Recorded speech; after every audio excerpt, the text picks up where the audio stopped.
YouTube connected. Listwithelizabeth.com. Status connected.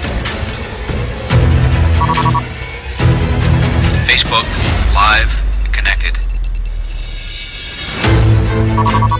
Rumble connected.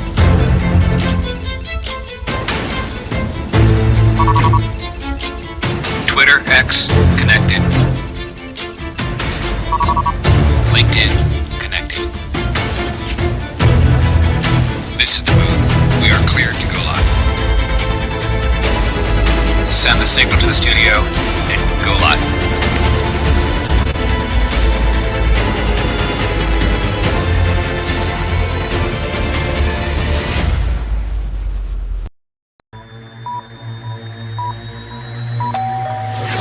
List with Elizabeth show, ready to go live in 3, 2.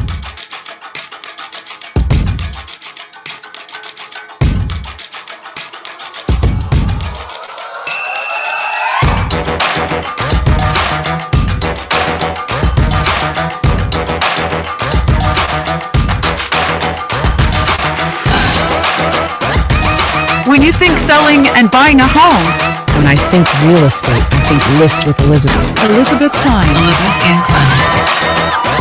And here is the host of the List with Elizabeth show, Elizabeth Klein. Hello, everybody. I'm Elizabeth Ann Klein, host of the List with Elizabeth show, coming at you from Northern Virginia. I am a residential real estate specialist helping people buy and sell their homes in the Northern Virginia area and all around the DMV. If you would like help with that, please give me a call at 703-829-LIST, or if you're listening from anywhere in the country, feel free to reach out and I will connect you with a specialist in your area. One of the best things you can do to ensure your success if you're going to buy or sell your home is to align yourself with a professional. The cost in not doing so can be tremendous. So please reach out. I'm happy to connect you with someone. We have a national agent referral network. I just this morning was able to connect some folks here with an agent in Delaware. So moving right along, today's show, I am so super excited about. This is a topic I have been wanting to learn more about. And if you are looking to get into Airbnb investing, or you've had questions about it, or you've stayed at an Airbnb and you're wondering, how does this all work? Can I get into it as on the investor side? We are going to have some absolute professionals here today to answer all of your questions. So if everyone can please join me, we are going to welcome our guests today, husband and wife team, Culin and Danielle Tate. They are local in the Potomac, Maryland area. Hello, hello. How are you all today? Amazing. How are you? Amazing as well. Thank you so much. I actually went to a real estate seminar, and Mr. and Mrs. Tate here were some of the guest speakers at our seminar, giving professional advice to us as real estate agents as far as how we can help our clients buy Airbnbs, how we can also think about it as an investment. And it's a kind of a different spin on real estate. So I'm very, very excited to have you guys. If you want to start out by telling us a little bit about how you got into Airbnb investing, I would love to hear your story. Of course. Story goes back a couple of years, about 2018. I was at a career crossroads. The company I was working for was sold, and found myself, unemployed basically, wondering what to do next, right? So many of us find ourselves in that situation. And I had had a cabin, and it was on Airbnb and doing really well, and was able to kind of do some easy math and thought, well, if I can do this once, I can do it 2 or 3 times. And I've always been wildly fascinated with real estate, and realized that Airbnb could just be that break for our generation. Yeah, Culin has always, ever since we've been married, and, actually he's always says, since age 17, he was like, where's the deal for our generation? People aren't buying beach houses for $20,000 anymore. What is it? And so we have a young son at home, and he really didn't want to go through the founding of another startup and the 60, 80-hour work week and just not being present. So Airbnb investing has allowed him and me to be way more present and available in our son's life. So you're saying the amount of hours it takes to run your Airbnb business is a lot less than a 40-hour work week that most people work or more? Absolutely. Absolutely. There's so many automation tools available and building processes and teams. The actual operations of our Airbnb properties, we have 10 properties now. 10 total. And Okay. 10 Yep. total, yeah. And the actual operations time is pretty low. We spend most of our time really in new property acquisition, looking at properties, maybe deciding what renovations need to be done next. But there's so many, pricing tools and messaging tools that the actual operations, I don't know, what would you say, like per unit, maybe. You have your terrible saying. I'd love to hear that. It's like something a woman would ever say. We refer to it as a bathroom business, right? So just like we get texts on our phone, most of our guest communications are handled through software we use called Hospitable. But we get the one-off questions, what color is your blender, Or on the flip side, the questions I love from hospitality are, I'm getting engaged. Is there a place that I can hike where there's going to be an amazing sunset? Or it's my mom's birthday. Is there a great restaurant or a masseuse that'll come to the cabin? So the concierge questions make me happy as a host. So it's not a hardship to tell someone my favorite restaurant or the local florist if they need it. Right. So let me back up here for a minute. So for someone to, if they're going to look at Airbnb investing as just that, as being an investor, as buying a property, it seems like there's some different skill sets involved. One of which is hospitality, customer service, working with people. Is that fair to say? Because I think a lot of people think of it as, oh, I'm going to buy a property and I'm going to set it up and then it just like, that's it. So you have a couple different skill sets. You have, the investing aspect, buying the right location, buying the right time, and then you have the people skills as well. I would say that's absolutely correct. If you're someone who really dislikes working with the general population, but are a keen investor, you could have a co-host to take care of guest communications and managing of housekeepers and that sort of thing. It will dig into your profit and cash flow a little bit, but it's really the kind of investment where you could mix and match the way that suits your lifestyle best. Okay.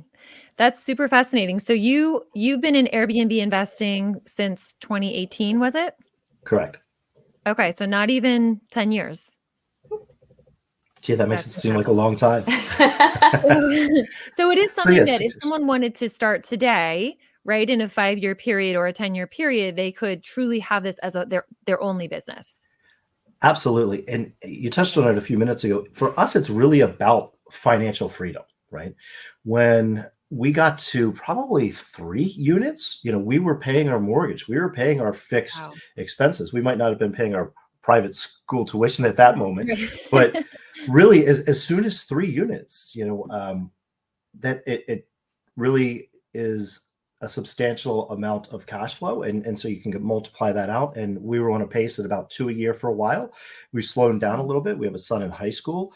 And again, for us, it's not just about wealth accumulation. It's about that financial freedom and not just more and more and more. It's, more time, not more money.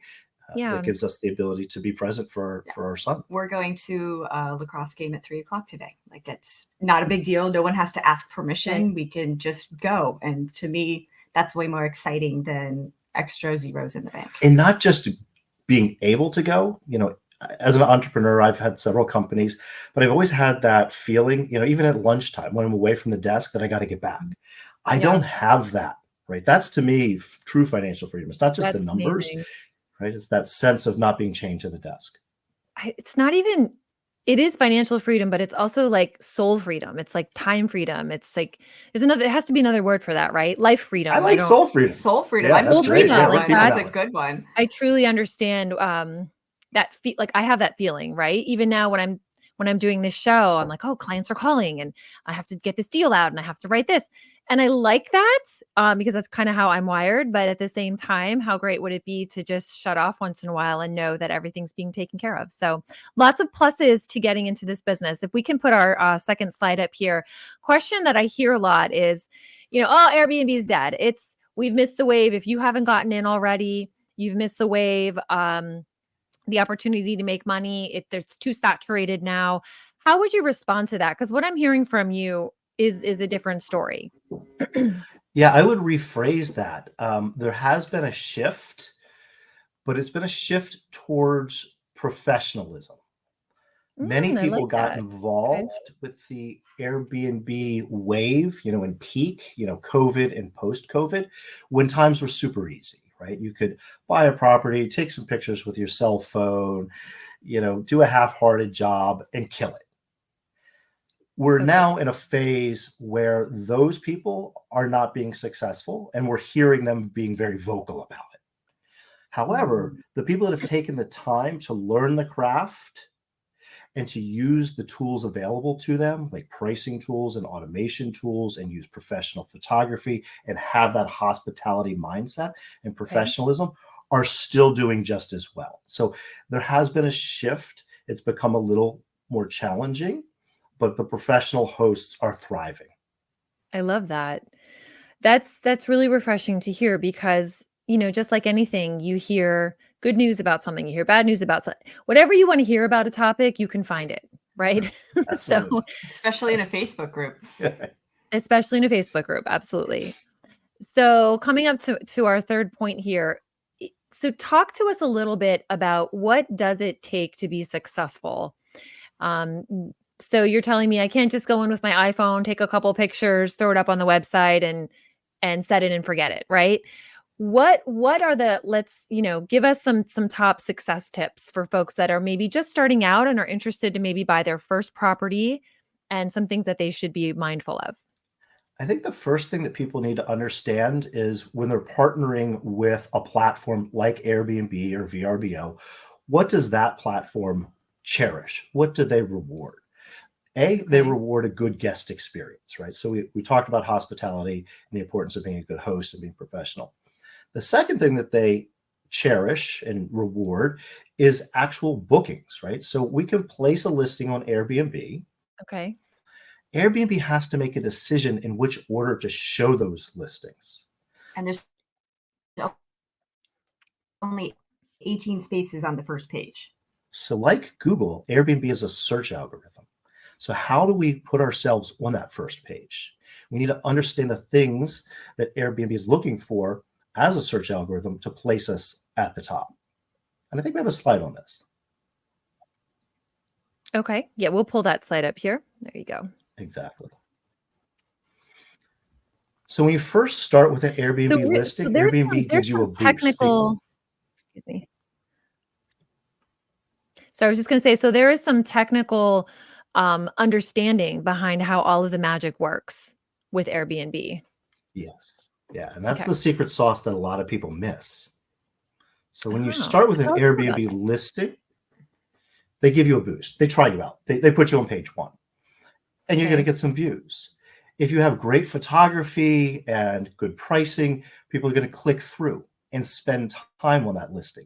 That's an indicator to the algorithm. If nobody clicks on your listing, it's not a good sign. If they click on and then they spend time on your page, on your listing, that's a good sign to the algorithm. And then when you convert that view to a booking, now you've made money for the platform. And that becomes rewarded.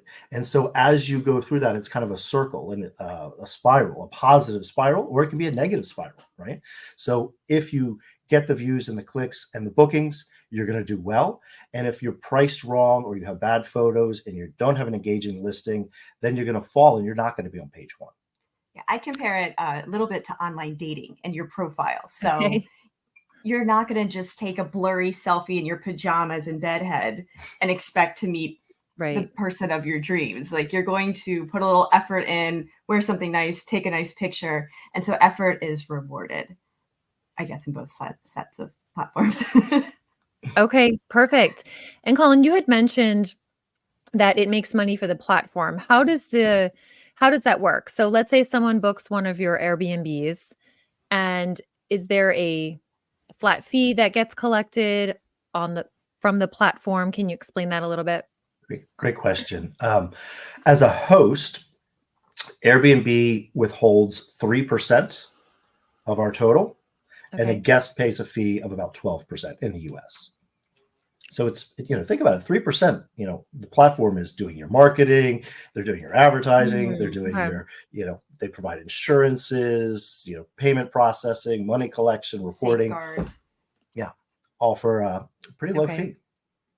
So a total of 15% gets paid to the platform for each booking. Yes. Okay. Good to know. I mean, these are things that, we don't necessarily know, being on the outside of the Airbnb world, that you probably just take as, common. Oh, everybody knows that. Well, it makes So sense. Like they're only going to show the listings that are making them money. Like they're not going to put listings up that just sit there and don't convert. Like it just doesn't make sense business wise for them. yes, and I do want to just point out to our audience that Culin and Danielle are host coaches. So if you have deeper questions on this, they are actually available to consult with you and help you understand what is or is not working with your specific Airbnb. What does the algorithm like about your listing? What does it not like? What can we tweak here or there? What in your title needs to be changed so that you attract more people? Is there a problem in your remarks, right? There's all these different ins and outs that Danielle and Culin will go through, and they will essentially review your entire listing and help you make sure that algorithm likes you, right? And gets you back up to the top of that page. So if you are having an issue with that, these are your professionals that you can reach out to and they can help you. We like to call it Another optimizing thing, for rank. there you go, optimizing for rank. Another thing that you both hit on was your beautiful example of the dating, right? The pictures, the blurry pictures, the not so great pictures. Maybe you have a listing on Airbnb and it's not doing well because the angles of the photos are wrong, or the lighting isn't correct, or the paint colors are off. All of these things are going to play into that. So if you are in the game and you're struggling to figure out why you're not succeeding, please reach out to Culin and Danielle so they can help you.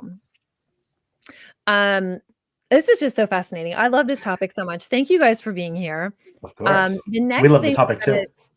Pardon? We love the topic too. I'm sure you do. The next thing I'm gonna ask you a little bit about is, let's say someone goes out and buys their first Airbnb property. How do they need to set it up, or what we call design it? You had mentioned that people need to design and really keep their guests in mind. What do you mean by that? So I primarily do the majority of design work.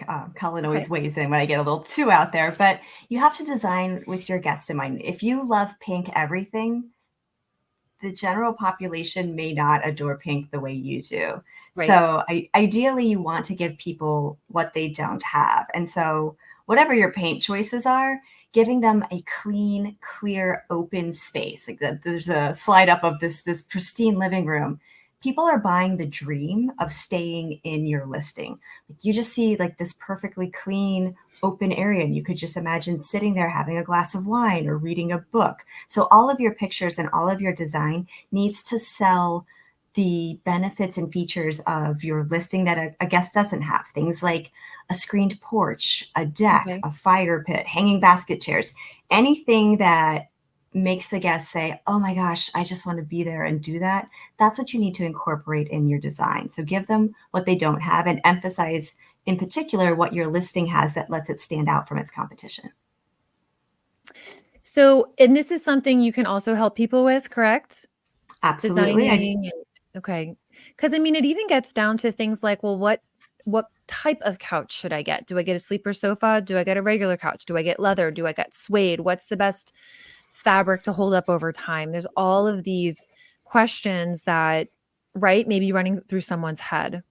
Oh, absolutely. And it matters. And having had 10 places to test my theories and see what has worn well and what hasn't, and just knowing if you're going to be pet friendly or not makes a big change in the flooring you're going to select, the furniture you're going to select. And a topic that comes to us very frequently is around renovation. What needs to be renovated now to make it appropriate and successful? And what can we defer and potentially start generating income and let customers fund maybe that bathroom renovation? Okay. Can anything become an Airbnb? Just about. Just about. There's a whole tab on Airbnb that's called Unique Stays, and you can stay in a teepee. You can stay in a barn. You can stay in a tiny home. You can stay. There was like a hobbit home built into a hillside with a round door. Like people. Houseboats. Oh, or there's the place near the Alien Zone. That's like a silver spaceship that you stay in. That's all like area. Oh my goodness. 54, is that It's right? all about providing an experience that people don't have, at home. Okay. So yes, anything can be an Airbnb. Trains, So cabooses, everything. what are the Airbnbs you have? Are they urban? Are they rural? What kind of units do you all own? We have one at the beach in the Caribbean. It was actually our first before we were really in the business. But we focus on in any metropolitan area. There's a place with a couple hours drive where people like to go to get away. So specifically ours are in the mountains, but that can be lakes, that can be wineries. Where do people, for your listeners, wherever they are, where do they go for a weekend? Where would they want to go to spend a couple of days away from home?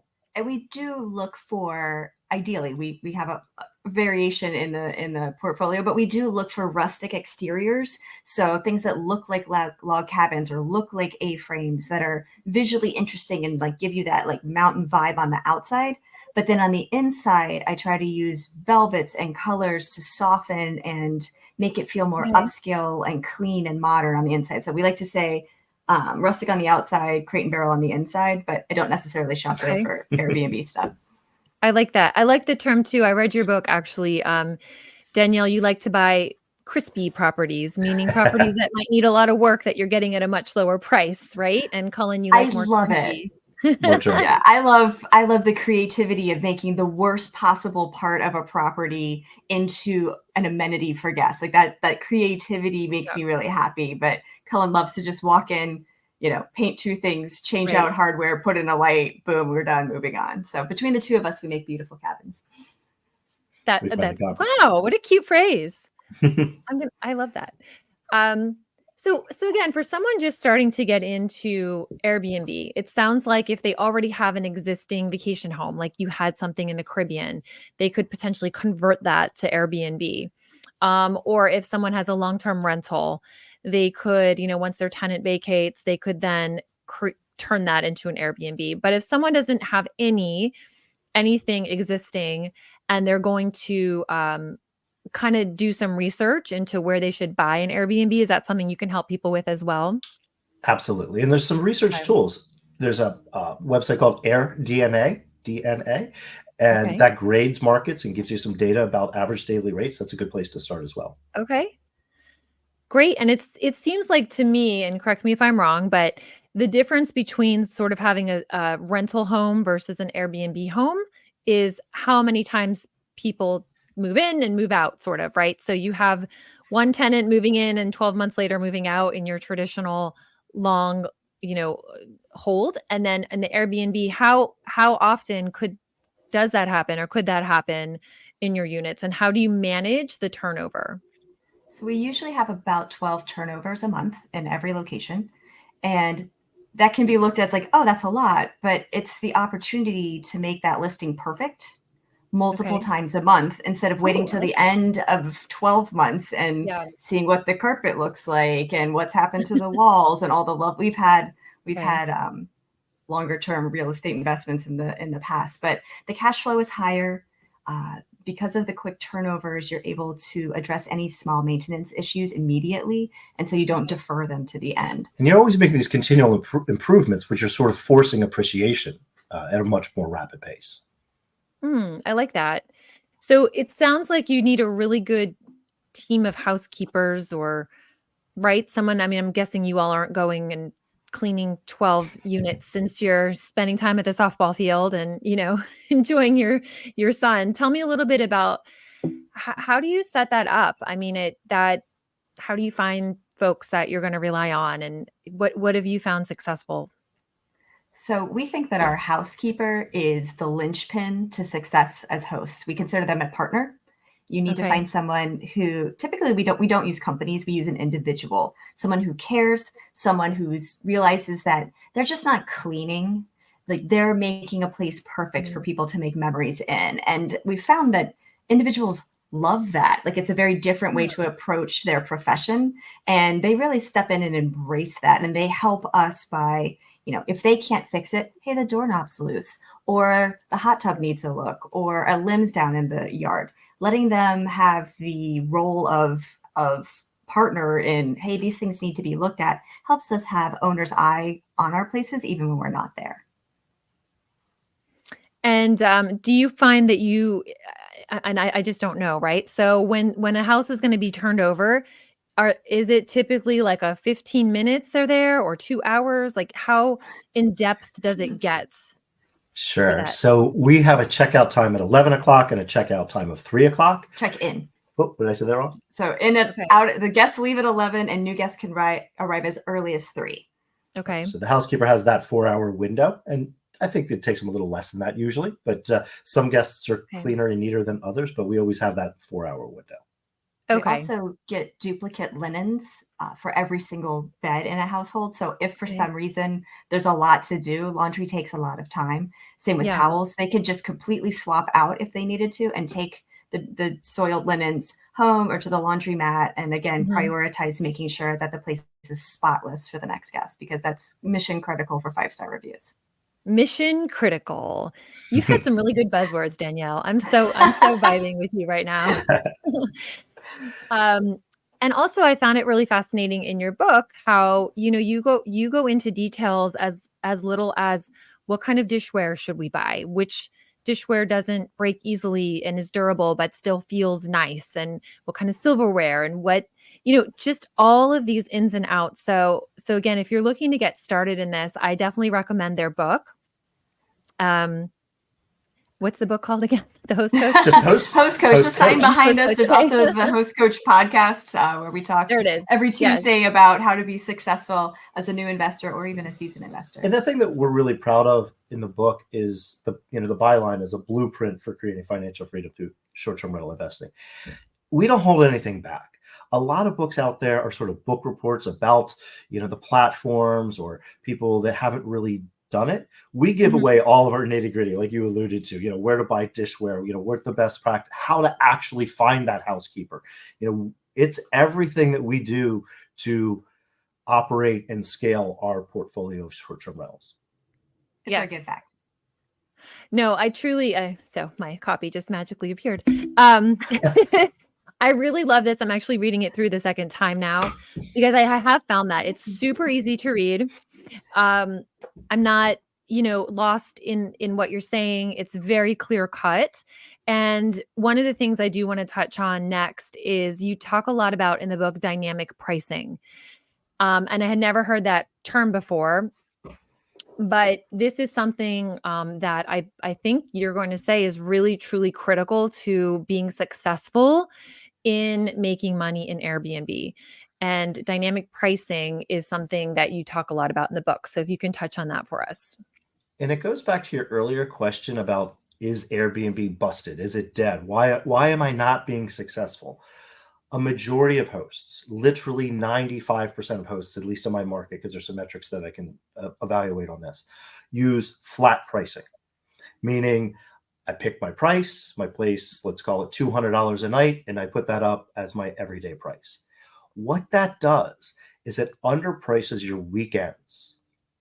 Okay. So that weekend could have gone, you sell out all your weekends at $200 a night and you think you're doing great, but then your weekdays go vacant. And this is why we see across most markets, like about a 50% occupancy. So people are underpricing their weekends and overpricing their weekdays. What the dynamic pricing models do, we use one called Price Labs. It interfaces directly to Airbnb and knows precisely the number of people, looking for a stay, searching for a stay on any given day. So if it's Memorial Day weekend, obviously there's going to be, 3 times the demand, the searches. Right. So the software detects that and adjusts your base price from $200 to maybe $400 a night. So that automatically happens. Automatically happens. And conversely, next Tuesday night, there's not going to be as many people looking. So a lot of people go vacant during the week. if you think about it, it's a lot like airlines and hotel rooms. Like they've been using dynamic pricing tools on us as a population forever. And so when you think about it in that way, this isn't that revolutionary, but we run at 94% occupancy across all 10 of our properties. And that's where the cash flow comes from. It's hard to do more than break even at 50% occupancy, but every 10% you layer on top of that, that's where the financial freedom component really escalates. Wow. So you're running over 90% on all of your units. Correct. WOW exclamation point. That's insane. And all of our clients are too, because Culin, this is Cullin's favorite thing in the world. Like he can adjust pricing and all of these things forever to make sure. But think about it, Elizabeth. It's not really that much rocket science, right? You could take any property and be at 100% occupancy, right? $2 a night, it's going to be full. $1 million a night, it's going to be empty. So we're just using revenue management to try to optimize that occupancy and revenue. Well, I find it interesting because as a realtor, sometimes people come to me and say, hey, we'd like to buy an investment property. Let's look at a townhouse in Burke, right? And they're just hoping to break even once they have to cover their mortgage, cover their HOA fees, cover their insurance, their taxes.